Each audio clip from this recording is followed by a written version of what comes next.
اللہ اللہ اللہ اللہ اللہ اللہ اللہ۔ آج کا سبق سورہ طلاق کی آیت نمبر 8 سے ہے۔ اعوذ باللہ من الشیطان الرجیم، بسم اللہ الرحمن الرحیم۔ وَكَأَيٍّ مِّن قَرْيَةٍ عَتَتْ عَنْ أَمْرِ رَبِّهَا وَرُسُلِهِ فَحَاسَبْنَاهَا حِسَابًا شَدِيدًا وَعَذَّبْنَاهَا عَذَابًا نُكْرًا۔ وَكَأَيٍّ اور کتنی ہی من قریۃ بستیاں ہیں کہ عتت کہ وہ انہوں نے نافرمانی کی، عن امر ربها اپنے رب کے حکم کی، ورسولہ اور اس کے رسولوں کی، فحاسبناها پھر ہم نے ان کا حساب کیا، حسابا شدیدا سخت حساب، وعذبناها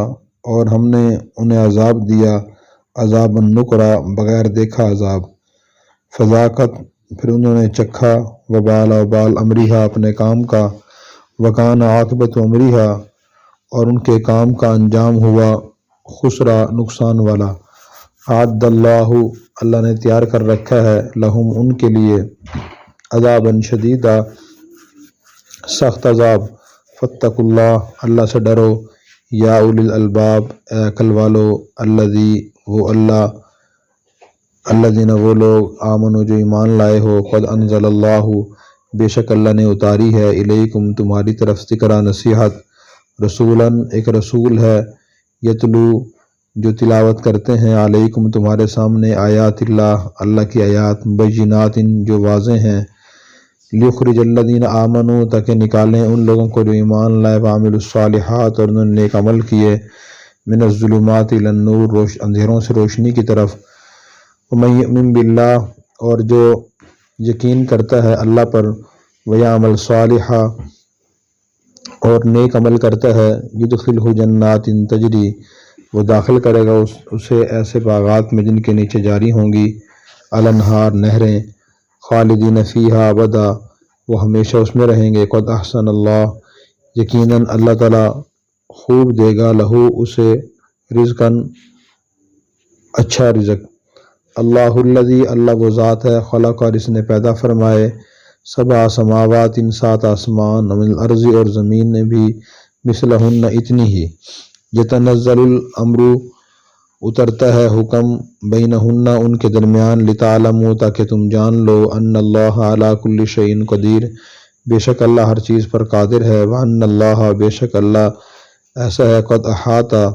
اس نے گھیرا ہوا ہے، بکل شیء ہر چیز کو، علم کے ذریعے۔ اللہ تبارک و تعالیٰ یہاں سے مسلمانوں کو تنبیہ فرما رہے ہیں اور سنا رہے ہیں کہ پیچھے جو طلاق کے اور عدت کے اور بیوی سے سلوک کے معاملات اور احکام کا ذکر آیا ہے کہ مسلمانوں کو ان کی پابندی کرنی چاہیے، اور پہلی قومیں جو تباہ ہوئی ہیں اس کی بنیادی وجہ یہ تھی کہ وہ قومیں اللہ اور اس کے اللہ کے رسول کی تعلیمات اور احکام کی خلاف ورزی کرتی تھیں، جس کا نتیجہ یہ ہوا کہ اللہ تعالیٰ نے ان کا سخت حساب لیا، اور سخت حساب سے مراد یہ ہے کہ ان کے کفری اعمال میں سے کسی عمل کو بھی معاف نہیں کیا، بلکہ سب پر سزا تجویز فرما دی۔ یہاں حساب دینے سے حساب کرنا مراد نہیں ہے، بلکہ اچھی طرح اس کو دیکھ کر عذاب دینا مراد ہے۔ پھر فرمایا کہ وعذبناها عذابا نکرا اللہ تعالیٰ نے ان کو ایسے سزا دی جو کسی نے پہلے دیکھی نہیں تھی۔ تو حساب سے مراد سزا کی تعیین ہے، اور سخت حساب اگرچہ آخرت میں ہوگا مگر نام اعمال میں وہ ان کی سزا لکھی جا چکی ہے، تو اس کو اللہ تعالیٰ نے حساب سے تعبیر فرمایا ہے۔ اور عذاب سے مراد دنیا کا عذاب ہے جو پہلی بہت ساری قوموں پر نازل ہوا، اور آخرت کے لیے بھی اللہ نے سخت عذاب تیار کر رکھا ہے۔ پھر اس کے بعد فرمایا کہ اللہ تعالیٰ نے ہماری طرف ایک نصیحت نازل کی ہے، نصیحت سے مراد قرآن کریم ہے، اور پھر فرمایا کہ رسول یتلو علیکم ایک رسول بھیجا ہے، نبی کریم صلی اللہ علیہ وسلم کو بھیجا جو اللہ تعالیٰ کے احکام لوگوں کے سامنے بیان کرتے ہیں، اللہ کی آیات پڑھ کے سناتے ہیں، آیات بالکل واضح ہیں، اور ان آیات کو سنانے کا سمجھانے کا مقصد یہ ہے تاکہ لوگ ایمان والے نیک عمل کریں اور اندھیروں سے نکل کر روشنی کی طرف آ جائیں۔ اندھیرے بہت سے ہیں، غلط عقائد کے اندھیرے، غلط نظریات کے اندھیرے، غلط اعمال کے اندھیرے، اسی طرح برے معاملات کے اندھیرے، برے اخلاق کے اندھیرے، بری معاشرت کے اندھیرے، ان سب اندھیروں سے نکالنا آیات کا مقصد ہے۔ مسلمانوں کو قرآن کریم پڑھ کر سمجھ کر خود کو اندھیروں سے نکالنا چاہیے۔ اگر کوئی مسلمان قرآن کریم نہیں پڑھتا یا پڑھتا تو ہے سمجھتا نہیں ہے، سمجھتا ہے لیکن عمل نہیں کرتا، تو اس کا مقصد ہے قرآن کریم سے وہ فائدہ حاصل نہیں کر رہا۔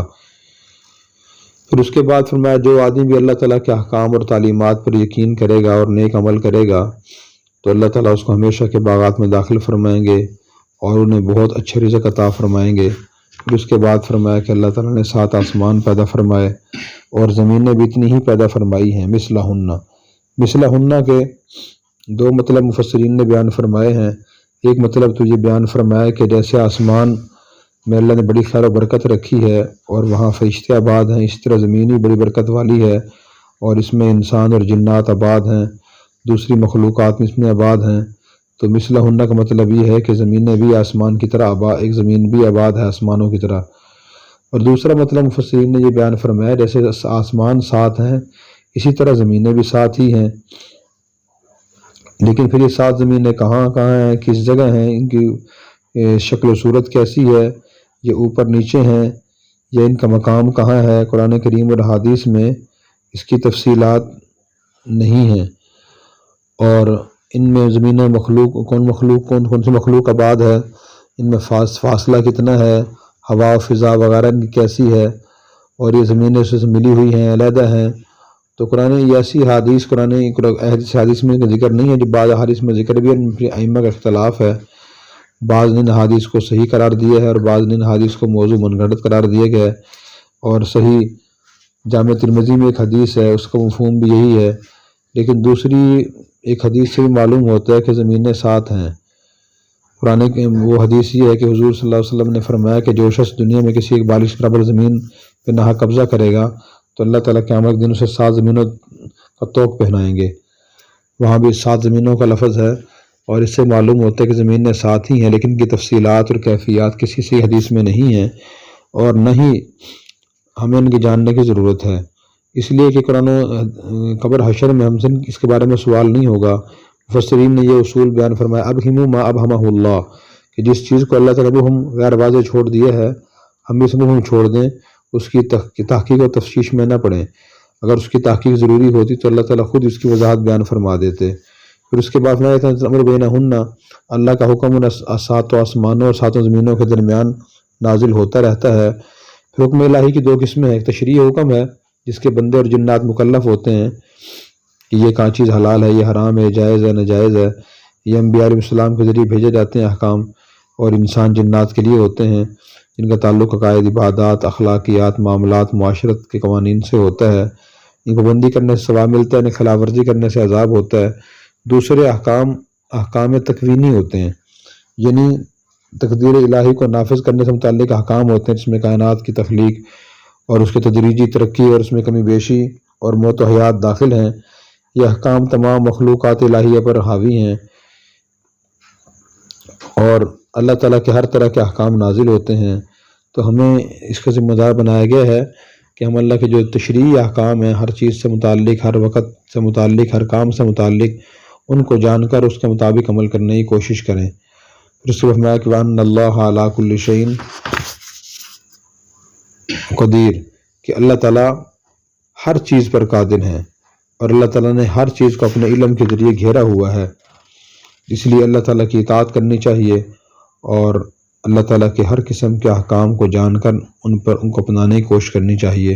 اللہ تعالیٰ ہمیں عمل کرنے کی توفیق عطا فرمائے۔ اور اگر آپ نے ابھی تک ہمارا چینل سبسکرائب نہیں کیا تو فوراً سبسکرائب کیجئے، ساتھ ہی بیل آئیکن پر کلک کریں تاکہ مزید آنے والی ویڈیو ہیں وہ آپ کو وقت پر ملتی رہیں۔ اللہ حافظ۔